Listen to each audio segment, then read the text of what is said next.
Fala, Steven, tudo bem, meu amigo? Quanto tempo, hein? 7 anos já ou mais, né? Bom, faz só que eu tô aqui no Canadá já faz uns 6 anos e alguma coisa. E desde a última vez que a gente se viu aí na loja, imagino que deve fazer, se não 7 anos, quase isso, né? Ah, mas legal, gostei de te ver, né? Depois de tanto tempo e ver que tu tá bem, ver que tu tá com uma aparência boa, né? Tá com uma aparência muito melhor que a minha. Tá bem firme, bem forte, né? Muito legal, muito bom te ver. Ver que tu tá saudável, que tu tá aí na luta, né? Que tu continua aí. É, pô, a mesma pessoa que eu falei há 7 anos atrás, que onde vai leva uma palavra de esperança para as pessoas, né? E fazendo uma obra aí muito bonita, né? É, eu relutei um pouco para fazer esse vídeo, porque eu não gosto muito de fazer vídeo. Mas como a mãe pegou e colocou o telefone na tua cara aí e tu teve que te virar nos 30, né? Eu falei, tá bom, deixa eu fazer um videozinho aqui também, né? Obrigado pela palavra que tu semeou aí, que tu compartilhou, né? E, e esse é um motivo também porque tu tá vendo aí a câmera dividida, né? Isso daqui é a minha mesa de trabalho. A gente acabou de editar um videozinho bem simples aqui, né? Eu trabalho num ministério cristão aqui no Canadá chamado Amazing Discoveries. E agora mesmo a gente lançou um vídeo falando sobre o que acabou de acontecer, né? A eleição desse primeiro Papa americano, né? É a primeira vez que isso acontece na história, né? E o que isso tem a ver com os tempos que a gente está vivendo? Isso tem alguma coisa a ver com o que a Bíblia fala, com relação à profecia, né? É algo bem interessante, porque lá em Apocalipse 13, né? Ali pelo verso 14 fala que uma imagem da besta seria erguida, né? E ainda em Apocalipse 13, ali pelo versículo, acho que 16, 17, fala que vai chegar um tempo, né, onde quem não tiver a marca da besta não vai poder comprar nem vender, né? E o que isso tem a ver? O que isso tem a ver com a eleição de um papa americano, né? Quando a gente olha para a história, né, a gente sabe que a história ela tende a se repetir, né? Acho que até mesmo Salomão ele fala isso, não tem nada de novo debaixo do sol. Mas quando a gente olha para a história, primeiro tu vê lá em Daniel capítulo 2, né? A estátua que foi erguida para Nabucodonosor, né? E quando aquela estátua foi erguida, todas as nações que estavam ali na volta foram obrigados a adorar aquela estátua. Quem não dobrou o joelho para adorar era jogado na fornalha de fogo, né? Em outras palavras, perdia a vida, né? Olhando para a história, né? No passado, quando houve essa junção entre o poder religioso e o poder político da época, isso foi uma coisa boa ou foi uma coisa ruim, né? A gente tem que pensar nisso para ver se essa união entre o poder religioso e o poder político ele é uma coisa boa ou não, baseado no que aconteceu no passado, né? Nos primeiros séculos, né, tu pode procurar isso no Google, é muito fácil de achar.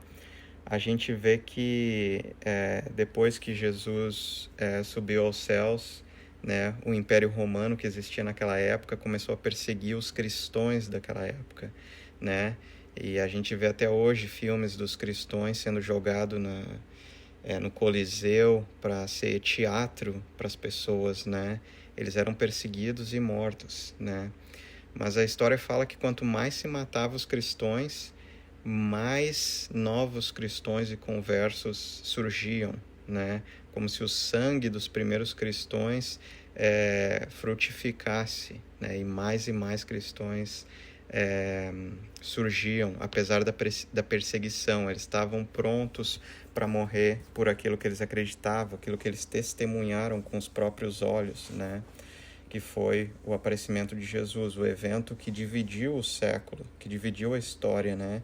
Hoje em dia, até quem não acredita em Deus, ele é obrigado a aceitar que existiu um homem, Jesus, que pisou nessa terra, e esse homem dividiu a história. É por isso que hoje a gente está no ano de 2025.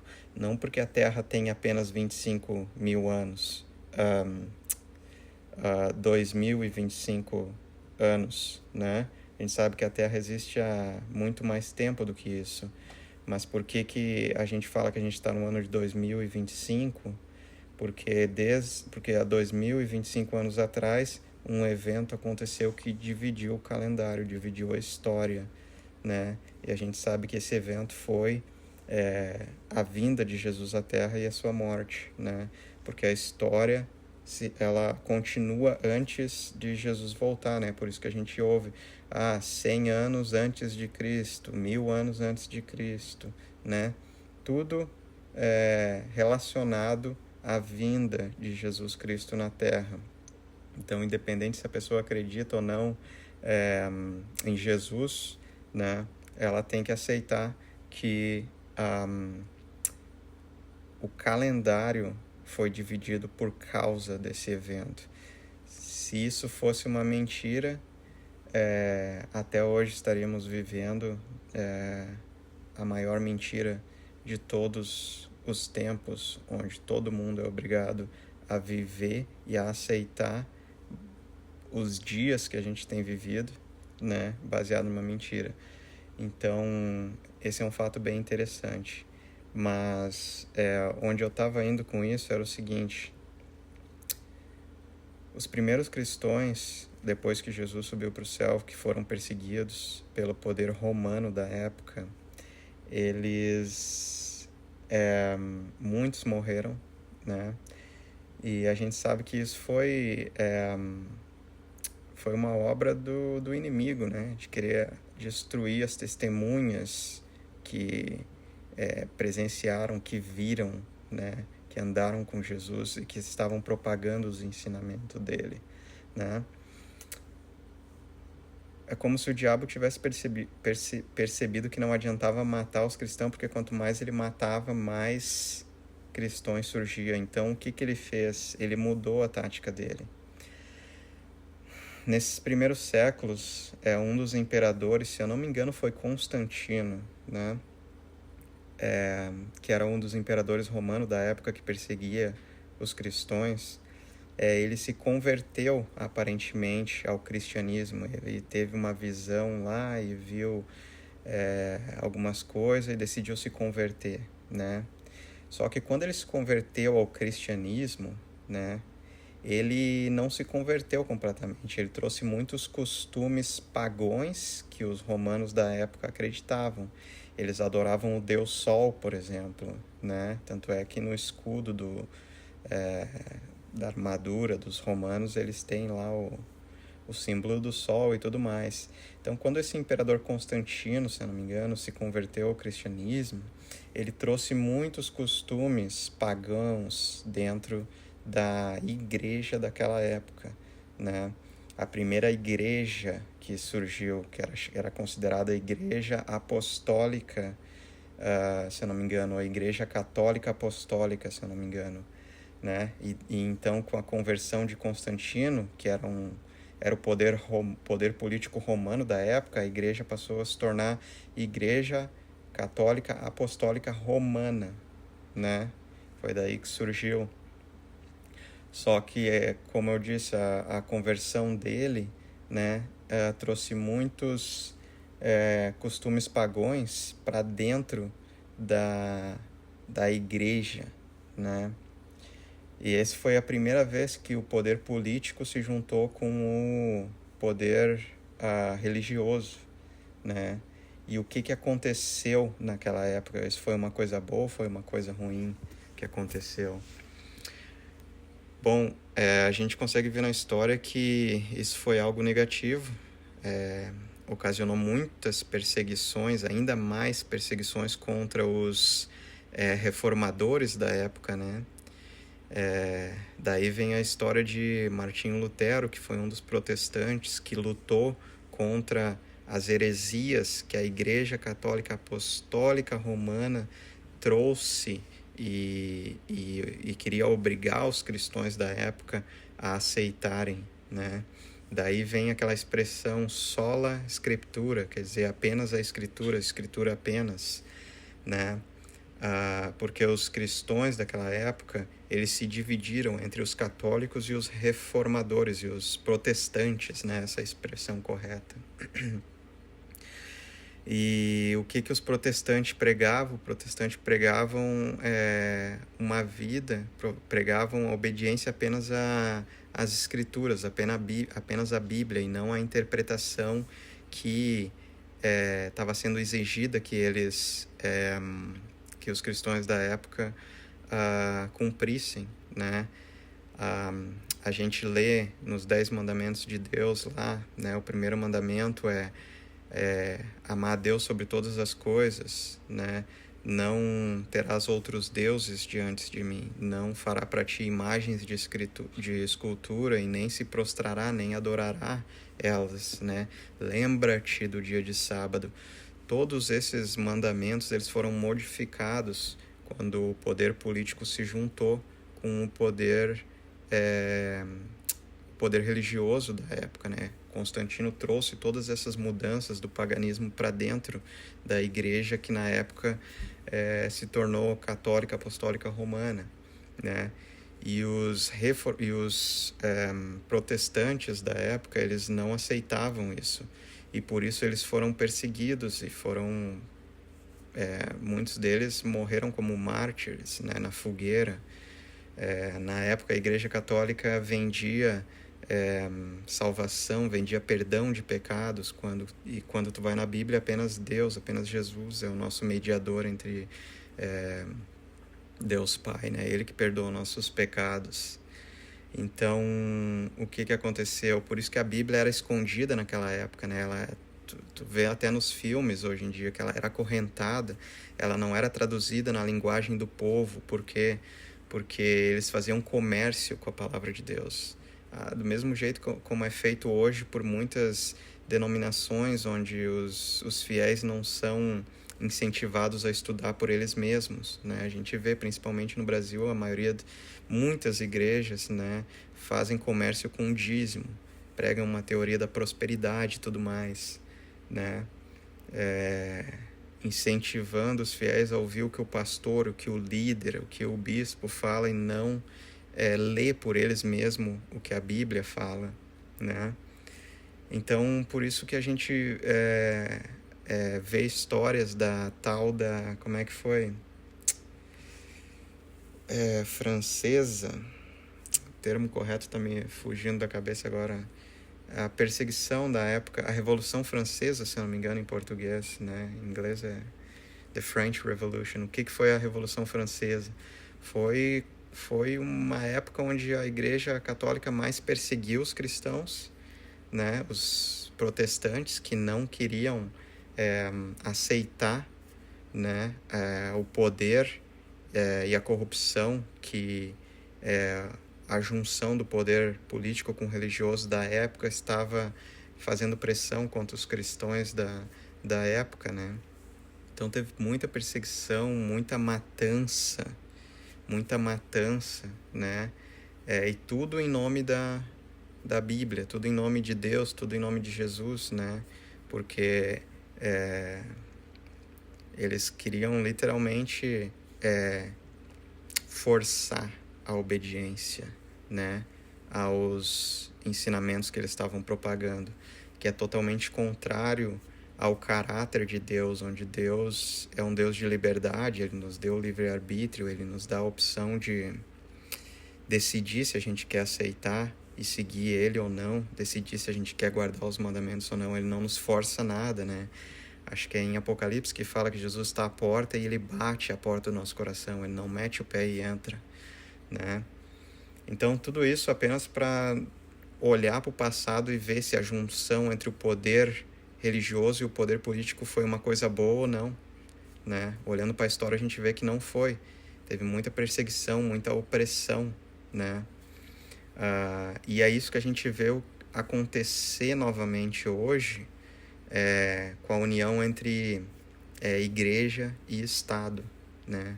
Novamente, o poder político e o poder religioso. Aparentemente parece ser uma coisa boa, porque a gente vê que o poder político liberal, não religioso, ele propaga muitas abominações, né, consideradas pela palavra de Deus. Então, um poder político religioso, tecnicamente, ele eliminaria, né, essas abominações que a gente vê, segundo a palavra de Deus, acontecendo na sociedade. Isso aparentemente é uma coisa boa.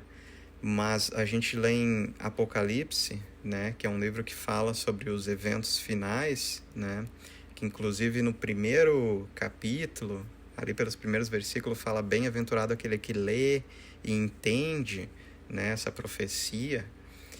Apocalipse fala ali que vai chegar um tempo onde a besta de Apocalipse 13 vai criar uma imagem, né, e vai exigir, né, que todos os habitantes da Terra façam uma escolha, né? Ou eles aceitam a autoridade dessa besta, né, e recebem a marca dessa besta na mão direita ou na testa, ou eles não vão poder comprar e vender. Não vão poder sobreviver de outra forma, se tu não tem condição de comprar e vender, né? Aí a gente entra no tópico, mas o que é essa marca da besta, né? O vídeo já está a 17 minutos, não vou me prolongar muito nesse assunto, mas rapidamente, usando a Bíblia para interpretar ela mesma, né? O que é a marca da besta, a gente vê que Deus ele tem a marca dele, né? E estudando a marca de Deus, a gente consegue entender qual é a marca do inimigo de Deus. Porque o inimigo de Deus tende a fazer uma contrafação de tudo que Deus cria, né? Deus é um Deus de liberdade, o inimigo de Deus ele força a obediência forçada. Tem vários paralelos, né? Então, quando a gente vai para, acho que Ezequiel 20:20, 20:15, se não me engano, fala qual é a marca de Deus, né? Fala qual é o selo de Deus, né? Qual é o sinal de Deus, que é claramente falado ali que é o sábado, né? Tá lá entre os mandamentos de Deus, o único mandamento que começa com a palavra lembra-te, né? É muito interessante porque todos os outros mandamentos não começa com lembra-te, mas por algum motivo, uma coincidência, vamos dizer assim, o quarto mandamento de Deus é o único que começa com a palavra lembra-te, como se Deus soubesse que o povo dele viria a esquecer no futuro, né? Aí tem aquele debate de que a lei de Deus foi abolida, foi mudada, né? Mas existem muitos versos na Bíblia que falam que isso não tem embasamento, né? Jesus fala que ele veio para cumprir a lei, não para abolir, né? Em nenhum momento, devido à ressurreição de Jesus ter sido no domingo, a gente vê na Bíblia qualquer insinuação de que o dia de descanso de Deus, o sinal de Deus, conforme ele falou lá em Ezequiel 20:20, seria mudado para o domingo, né? A Bíblia fala de sábado do início ao fim. Enfim, tem muitas outras evidências sobre isso, né? Até mesmo, não me lembro onde fala, se é Ezequiel ou é Isaías, um dos profetas, que fala que de uma lua nova a outra lua nova, de um sábado a outro sábado no céu, a gente irá adorar a Deus, continuará adorando a Deus no sábado, né? O sábado foi instituído antes dos judeus, né? Onde estavam os judeus quando Deus deu as leis a Moisés, e lá estava o sábado, né? Enfim, O sábado estava do início ao final. E a gente vê lá em Ezequiel e em outras passagens que eu não vou me lembrar agora, Deus falando que o sábado é o sinal para o povo dele, né? Tem outro ponto bem interessante com relação a isso, que está me fugindo da cabeça agora, mas de repente vai voltar. Então, uma vez que eu entendo que o sábado é a marca de Deus, qual é o contrário do sábado, né? Qual é a marca da besta que vai ser forçada ao povo de Deus? Outro detalhe é que Deus é perfeito, Ele sabe o início desde o final, né? Então Deus não muda de ideia, né? Se Deus cometesse erros, se Ele mudasse de ideia, Deus, não seria perfeito. Então por que Ele daria a lei inteira ao povo dele e mais para frente Ele ia falar, só esse pontinho aqui eu vou mudar, né? É para continuar tendo apenas um Deus, é para continuar não matando, continuar não roubando, continuar não adulterando, entendeu? Mas o sábado, esse quarto mandamento, o único que eu escrevi, lembra-te, eu vou mudar porque, sei lá, mudei de ideia, ou foi um erro, ou porque Jesus vai ressuscitar no domingo, eu vou mudar. Não faz muito sentido. Tem um documento que se chama Catholic Records de setembro, 1º de setembro de 1923. Está em inglês aqui, mas se tu jogar isso aqui no Google, esse mesmo documento ele vai te dar a tradução, né?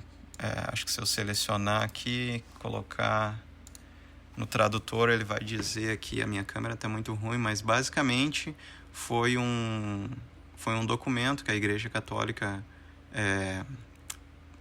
publicou em 1º de setembro de 1923, né, falando claramente sobre essa questão da mudança do sábado para o domingo.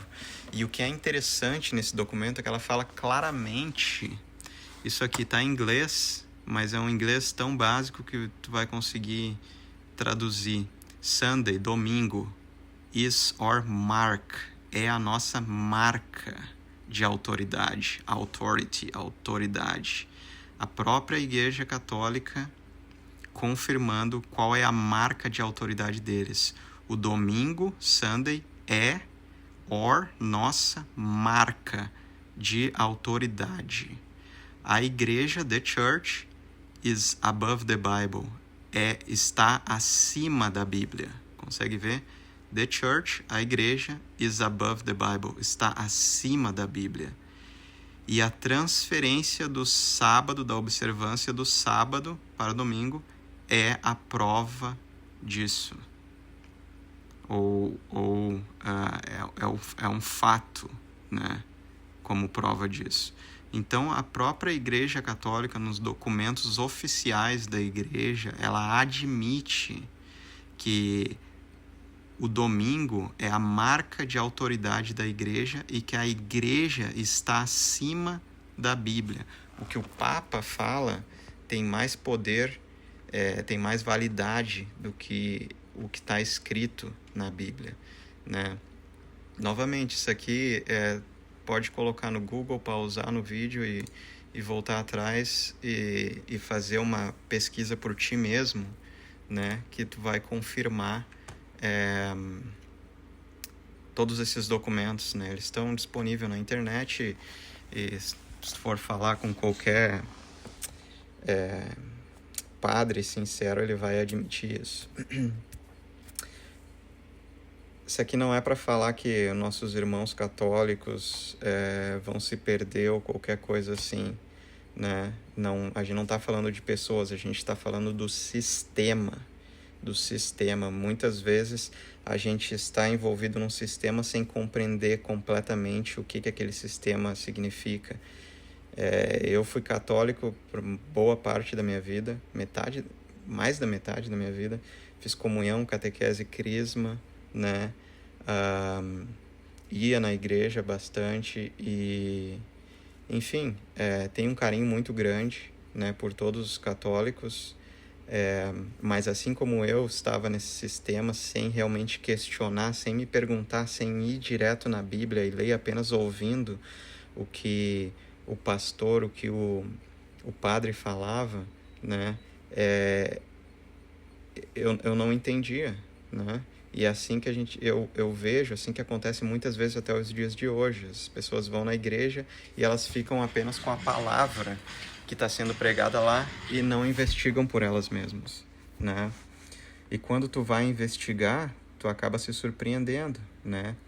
E isso faz parte da cultura que existia desde dos tempos antigos, onde a Bíblia ela era escondida, ela não era lida, ela apenas era lido aquilo que era conveniente para as pessoas que estavam ministrando da época. Não era incentivado as pessoas por ler por elas mesmas. Por isso que na Idade Média a Bíblia não era nem traduzida, porque com conhecimento vem também o poder, né? Conhecereis a verdade e a verdade vos libertará, né? Se o povo soubesse, tivesse acesso à Bíblia, apenas à Escritura, no passado, a igreja não conseguiria vender salvação, né? As indulgências, né? Incentivar a adoração a ídolos, né? A imagens de escultura e tudo mais. E isso a gente vê acontecer até os dias de hoje. As pessoas que não leem por elas mesmas, não pedem que Deus, que o Espírito Santo se revele para elas e dê a instrução, a explicação para elas, elas continuam seguindo esses costumes e essas práticas que o paganismo trouxe para dentro da igreja nos primeiros séculos, né? E até hoje a gente vê nossos irmãos católicos sinceros adorando Maria, adorando os santos, sendo que a Bíblia fala que a nossa adoração deve ser única e exclusivamente a Jesus, a nosso Deus Pai também, né? Aqui tem outro documento, né, chamado Cristãos Católicos Instruídos, capítulo 23, página 272. Uma pergunta e uma resposta, né, da Igreja Católica. A pergunta: what warranty have you for seeking Sunday, preferably than the ancient Sabbath, which was the Saturday? Que garantia vocês têm de que guardar o domingo é preferível do que o sábado, do que o antigo sábado, ou antigo descanso sabático, que era o sábado, né? E a resposta da igreja: we have for it the authority of the Catholic Church. A tradução: nós temos para isso a autoridade da Igreja Católica. Então, apenas a autoridade da Igreja Católica é que institui, né, a mudança do sábado para o domingo, né? Tem um outro documento aqui. Or Sunday visitors, nossos visitantes de domingo. Foi em 5 de fevereiro de 1950. Novamente, documentos oficiais da igreja. Protestantes não percebem que, pela observância do domingo, eles estão aceitando a autoridade do líder da igreja, que é o Papa, né? Em outras palavras, é isso que está dizendo aqui. Protestants do not realize, não percebem, that by the observance of the Sunday, que pela observância do domingo, they accept the authority, eles aceitam a autoridade do representante da igreja, of the church, que é the Pope, o Papa. Em outras palavras, os protestantes, agora está falando para todas as igrejas protestantes, né? Não percebem que ao aceitar o domingo como um dia de guarda, eles estão aceitando a autoridade do líder da Igreja Católica, que é o Papa, né? Então, tu lembra que em Apocalipse, já estou resumindo aqui porque esse vídeo já deu meia hora, Em Apocalipse fala sobre Babilônia e suas filhas, né? Quem era a Babilônia, né? Qual a definição de Babilônia? O que era a Babilônia dos antigos tempos? Babilônia é uma mistura de religiões, né? Babilônia tinha vários deuses. A Babilônia do tempo de Nabucodonosor e tudo mais tinha vários deuses, né? E vários costumes, várias abominações, né? E o que seria a Babilônia de hoje, né? O que seria a Babilônia de hoje? Um poder religioso que tem uma mistura de várias... como é que se fala? Várias heresias, vários costumes pagões. Por exemplo, os pagões adoravam múltiplos deuses, né?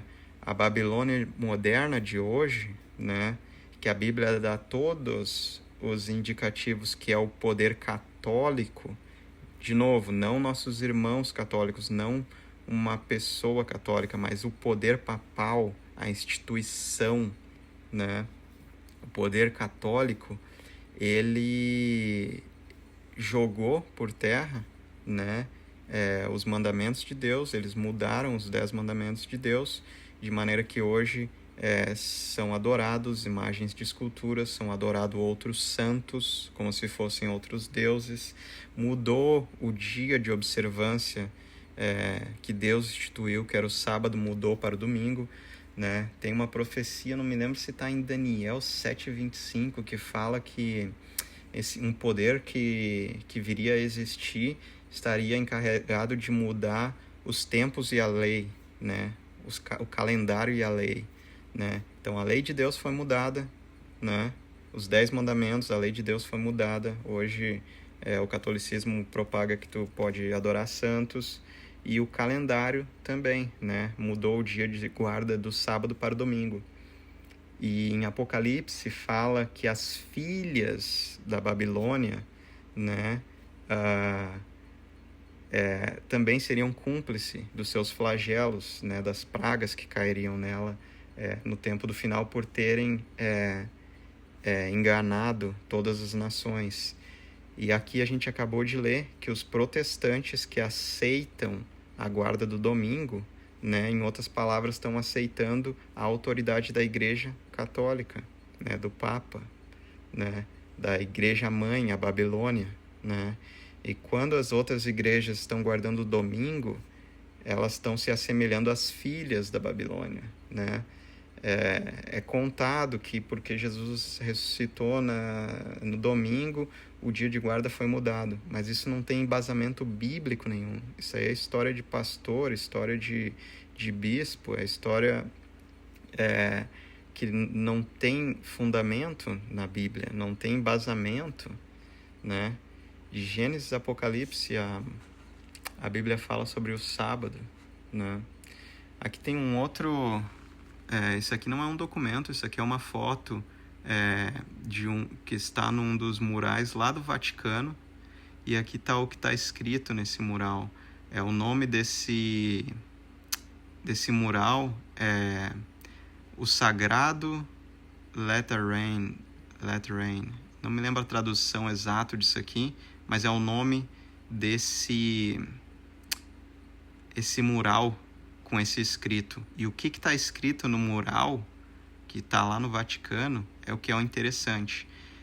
Está dizendo aqui, Vaticano, né? É o estado, é o país onde está a sede do papado, né? Da Igreja Católica. Fala aqui, ó, a mãe e a cabeça de todas as igrejas e cidades e mundos.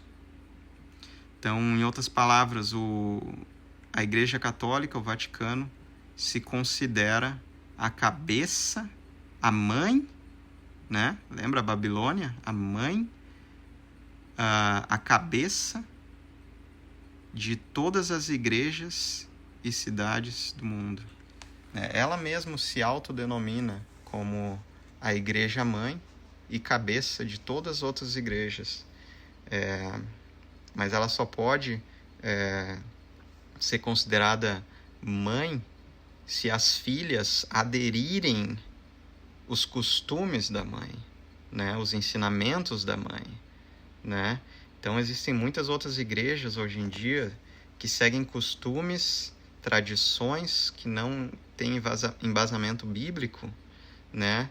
E não percebem que ao fazer isso elas estão se assimilando a filhas da igreja mãe Babilônia, ou as filhas de Babilônia, né? Então esse é só um pequeno contexto, né, do porquê que é interessante esse novo Papa ser americano, né? Existe uma profecia lá em Apocalipse que fala que o poder político e o poder religioso vão se unir novamente, e quando isso acontecer, uma imagem da besta vai ser criada. E quando essa imagem da besta for criada, né, será forçado a todos os habitantes da Terra a ter que tomar uma decisão: ou aceitar a marca da besta, né, que novamente fala na mão direita ou na testa. O que esse simbolismo representa, né? A nossa testa, quer dizer, o nosso lobo frontal, a nossa mente, é aqui onde a gente toma as decisões, né? Ou seja, essa decisão não vai ser uma decisão irracional, vai ser uma decisão consciente, racional, de escolher entre a observância do sábado, como sendo a marca e o sinal de Deus, ou o domingo, que é a marca, o sinal da besta, né? E a mão direita representa o nosso trabalho. É com a nossa mão, com o nosso braço que a gente corre atrás e provém, né? E corre atrás do nosso pão diário, né?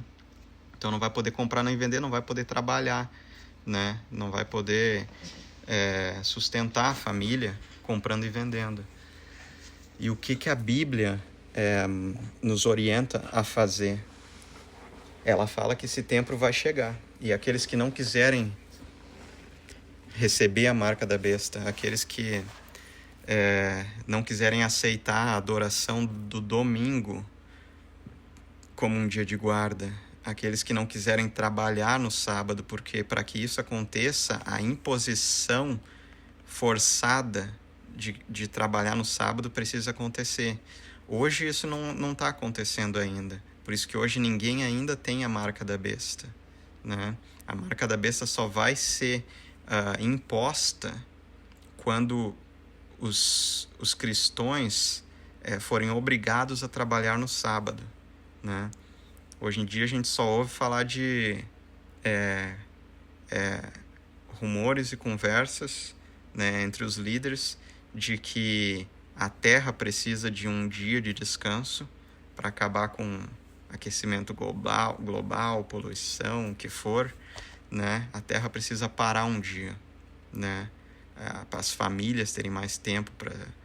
Enfim, toda uma agenda aí que o Fórum Econômico Mundial tem pregado. Só que eles têm falado num dia sabático. E quando tu vai analisar o dia que eles têm falado como sendo um dia sabático, o dia que eles têm propondo, né? Até mesmo a Igreja Católica, alguns anos atrás, lançou uma encíclica, Laudato Si, se eu não me engano, onde fala que o Papa propõe, né, um descanso sabático para a Terra inteira, para poder salvar o planeta. Só que esse descanso sabático é no domingo, não no sábado, né? Mas enfim, esse é o primeiro passo, né? Implementar um descanso mundial, né, no dia de domingo, que eles consideram como sendo o sábado, porque eles mudaram a lei. E o segundo passo é a obrigatoriedade do trabalho no sábado. Então são duas etapas, né? Pode parecer meio distante, mas quando a gente vê agora o primeiro Papa americano sendo eleito, né, os Estados Unidos da América se unindo, que é o poder religioso, se unindo com o poder Estados Unidos da América como sendo o poder político, se unindo com o poder religioso, quando a gente olha para trás, para o passado, a gente vê que isso não deu muito certo, né? E que é um evento profético para que a implementação dessa imagem da besta seja erguida, onde as pessoas serão obrigadas a tomar uma decisão. Então, para encerrar aqui, né, porque esse vídeo já foi muito grande, quando a imagem da besta for erguida, quando o domingo passar a ser um dia obrigatório de descanso e eles passarem a obrigar os cristãos a trabalhar no sábado, os cristãos vão ter que fazer uma decisão: ou aceitar a marca de Deus, ou aceitar a marca da besta, ou trabalhar no sábado ou não trabalhar no sábado, né? E aqueles que se negarem a trabalhar no sábado, a Bíblia fala que aqueles que não tomarem a marca da besta não vão poder comprar nem vender. Como é que essas pessoas vão sobreviver? Quando a gente volta novamente para o passado, a gente vê aonde que Deus instituiu que Adão e Eva vivessem. Foi num jardim, né? Nunca foi plano de Deus que o homem vivesse em cidades, em aglomerações. Por quê? Porque em áreas rurais, né, no interior, o homem tem a possibilidade de produzir o seu próprio alimento, né, da terra. Esse foi o motivo porque Deus colocou Adão e Eva no Jardim do Éden, para cultivar, né? E mesmo quando Adão e Eva pecaram, que Deus tirou eles do Jardim do Éden, nunca foi propósito de Deus que o homem morasse em cidades. Como a gente prova isso? Quem foi que criou a primeira cidade na Bíblia? Quando tu vai lá para Gênesis, não me lembro qual é o capítulo, mas se tu jogar no Google tu vai ver. Quem criou a primeira cidade na Bíblia foi Caim, aquele que matou o irmão, o Abel. Caim foi o que criou a primeira cidade na Bíblia. Foi da descendência de Caim que eles tentaram construir a Torre de Babel. Qual era a intenção da construção da Torre de Babel? Era uma afronta a Deus, porque Deus falou que nunca mais destruiria o mundo com um dilúvio, e o povo falou, vai que Deus muda de ideia, vamos construir essa torre, e todas as nações vão poder se basear geograficamente através dessa torre, né? Vão poder estar ali na volta, vão poder se basear de onde elas estiveram. E Deus veio e derrubou a torre, e espalhou o povo. Nunca foi da vontade de Deus que os homens vivessem em grandes comunidades, em grandes cidades, né? Por quê? Porque Deus sabia, né, que as cidades elas têm se tornado cada vez mais e mais uma concentração de oportunidades para pecar, né? Muita sexualidade, muita droga, muita... O coração do homem tem ficado cada vez mais duro, cada vez mais cruel, né? E nas cidades a gente vê tanta nojeira, sabe? Tanta desgraça, tanta corrupção, tanta injustiça, tanta violência. E Deus nunca quis isso. Deus quis se revelar através da natureza, da criação dele, né? E às vezes é muito difícil conseguir enxergar Deus morando e vivendo na rotina corrida da cidade, né? Por isso que Deus sempre foi plano dele que a gente vivesse em áreas rurais, onde a gente consiga enxergar Deus através da criação, o cuidado que Deus tem com o ser humano, através da criação, através dos animais, o cuidado que Deus tem com os animais pequenos, com as árvores, com tudo que a gente consegue contemplar da natureza. tem a assinatura de Deus, tem o DNA de Deus ali, a complexidade de um floco de neve, que é perfeito, o shape, né, o formato, a complexidade de um rio, enfim, de uma árvore, o relacionamento entre os animais, enfim, cuidar do solo, né? Plantar e colher, e as lições que isso nos ensina com relação à paciência, com relação à persistência, né? Tá exposto aos remédios naturais de Deus, né? Ar fresco, sem poluição, sol, né? O trabalho físico que faz muito bem para o corpo e para a mente, né? Água pura, não água da cidade, né? Enfim, e tempo para poder se comunicar com Deus sem essas distrações que tem na cidade, sem essa correria, né? Então sempre foi papel de Deus que os filhos dele, o povo dele, vivesse na cidade, sabendo que vai chegar um dia onde o povo de Deus não vai poder comprar e vender.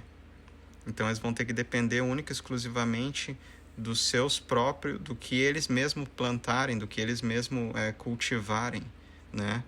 Porque não vai poder comprar e vender na cidade. Então, desde o início a gente vê esse cuidado de Deus com o povo dele e as instruções de Deus, né, falando, né? Jesus fala, olha para as estações do ano, né? Vê as coisas acontecendo, né? Olhando para as estações a gente consegue se preparar, consegue antecipar quando o inverno vai chegar. Então a gente trabalha no verão para se preparar para o inverno.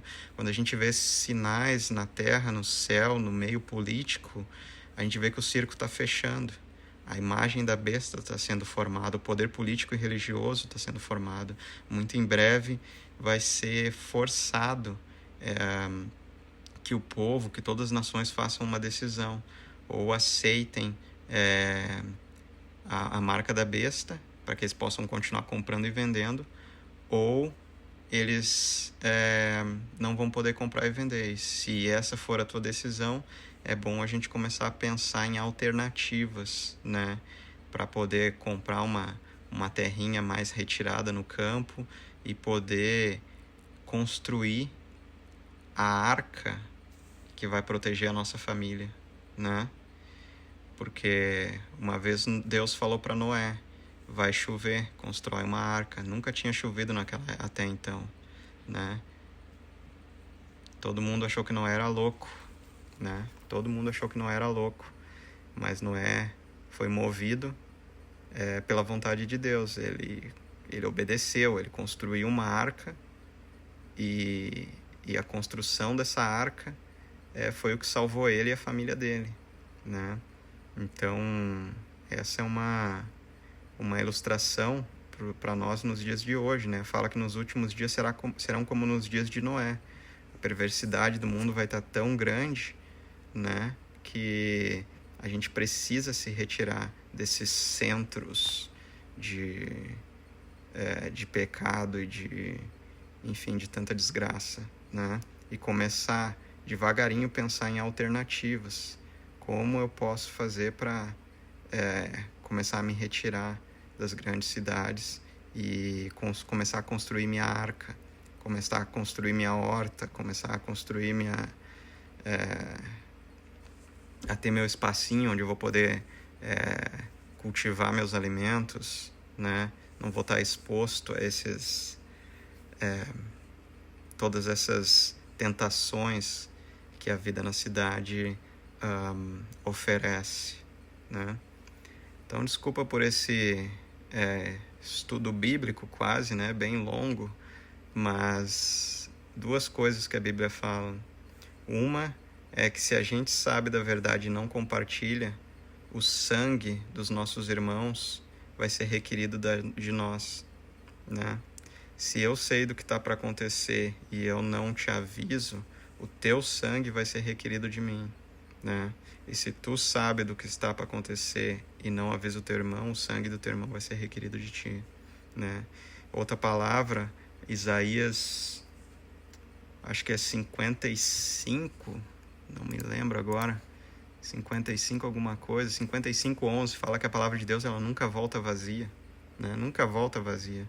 Uma vez que a gente ouve a palavra de Deus, ela fica ali. E no tempo certo, o Espírito Santo vai trazer essa palavra, vai fazer germinar essa semente. Então, de repente, o que eu estou falando hoje não faz sentido, tu não consegue ver, teus olhos não estão conseguindo fazer sentido nenhum que eu estou falando, a marca da besta ser um dia de adoração, né? Mas a mensagem foi entregue. Na hora certa, o Espírito Santo vai falar no teu coração e vai fazer germinar essa sementinha, né? Então, essa é a minha oração. Essa é a minha oração, que Deus continue te abençoando, te dando sabedoria, falando no teu coração, honrando teus esforços de querer descobrir a verdade, de querer saber como Deus quer ser realmente adorado, né? E receber as suas bênçãos. Que Deus continue abençoando tua família e as pessoas ao teu redor. Um forte abraço.